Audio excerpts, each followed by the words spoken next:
Hey, this message is for PVCPANDA. I got your message, honey. I'm sorry I hadn't replied sooner. I've been having kind of a bad day and, just, having some tech issues. My netbook, the charger broke, so I get, it lasts for, 2 hours, and then I have to plug it in for 2 hours, and it's, I never get enough done soon enough. But yeah, I just saw your video about, help me get help, something like that. I forget what it was called now. But, let me find it here. I'm just gonna open your message from last night, too.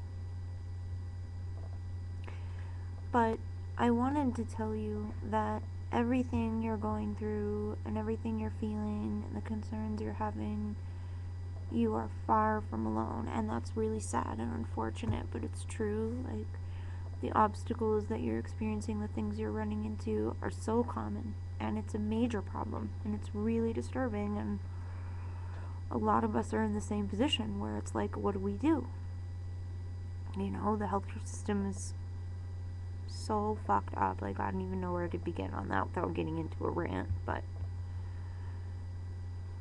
okay, where's that message? 1 second. Somebody just commented on an older video. I'm looking in my mailbox here, and I'm looking through these comments.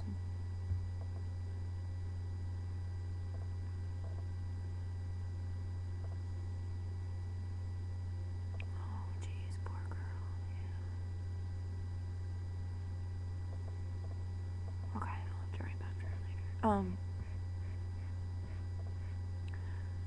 Sorry, I was looking for your message, and I just got this message from a abuse survivor. But yeah, so the situation going on with the doctors and the meds is absolutely appalling, and it's so unacceptable. And in 2011, this should not be going on, and it really, oh my god, I get so outraged.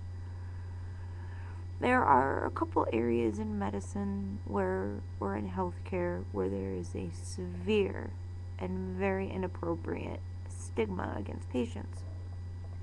Mental illness, chronic pain, and I guess those are the two biggest. There's more, those are the two biggest right now, though, is mental illness and chronic pain. Prescription of controlled substances, or, it's like a drug phobia thing, and a lot of that comes from the DEA and their regulations, which all came out of the whole war on drugs, which doesn't work, isn't working, has never worked. Anyway, the DEA really cracks down on doctors, and there was just a revision in policy in January, which is why things have gotten more hardcore and a lot of clinics have gotten more paranoid. Two major things that have come out. One, that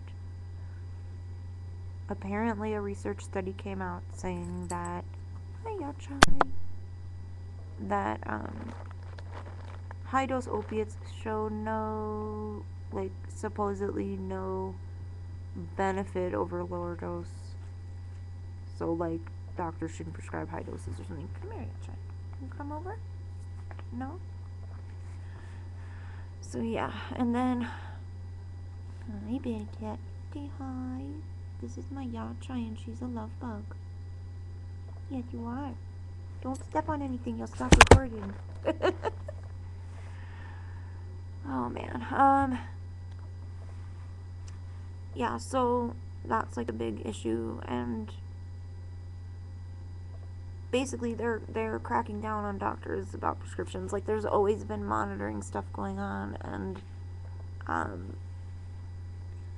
different requirements based on the control level of the drug, how they have to report to the DEA, and then they get audited by the DEA, and the whole thing just gets out of control with this whole stigma against anything that's a controlled substance. Drugs are bad, good,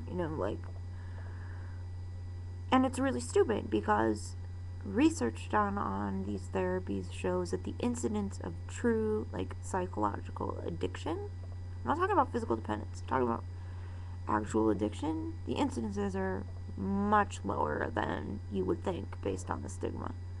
And it's really unfortunate because the majority of people who take their medications as prescribed benefit enormously, and the risk of becoming dependent on or addicted to these drugs, when used properly, is extremely low. For opiates, it's less than 1%.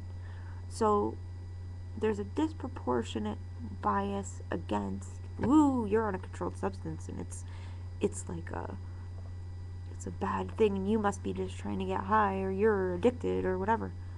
And then the whole misconception about addiction versus physical dependence. Physical dependence happens with a lot of drugs, not just controlled substances. Like, for example, I'm on antiarrhythmics. If I stop those drugs, I will have rebound, like sympathetic overload, extra arrhythmias, increased blood pressure, increased cardiac issues going on, which I know you can relate. I don't know if you're on any meds, but I know you have cardiac problems too. So it's like, but if it's a controlled substance, ooh, oh no, like, oh, it's a benzodiazepine. Okay, well, that happens too. The body gets used to it, right? The receptors get used to being blocked. And if you're taken off it, then yeah, you're going to have a rebound withdrawal syndrome because the body recognizes it's not there.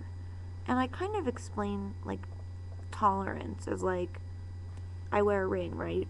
When I first got this ring and put it on, I noticed the weight of it. Like, I was aware of the weight of it all the time.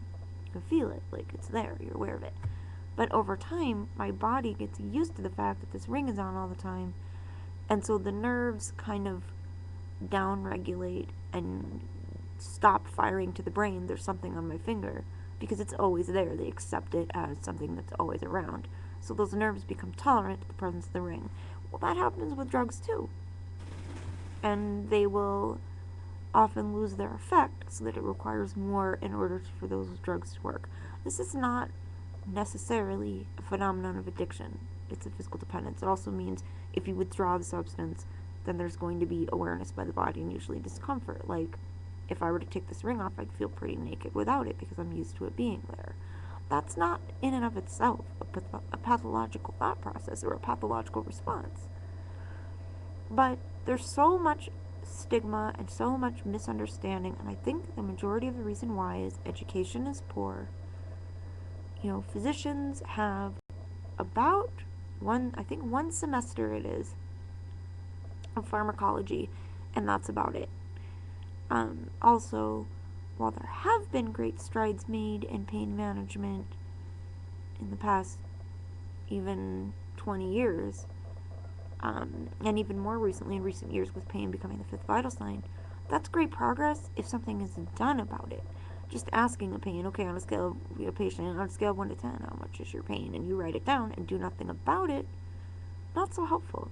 So there's a lot going on, and I could rant about, like, the issues with this for ages, but I'm not going to. But just suffice it to say that this isn't personal. This doctor or this therapist or whoever is expressing stigma and distrust of you is out of line. If you're using your medication as prescribed, you are not an addict. Addicts lose control. They hoard drugs, take more than they're supposed to, will break laws, go against right and wrong to acquire and abuse such a substance. They're seeking a high. There's no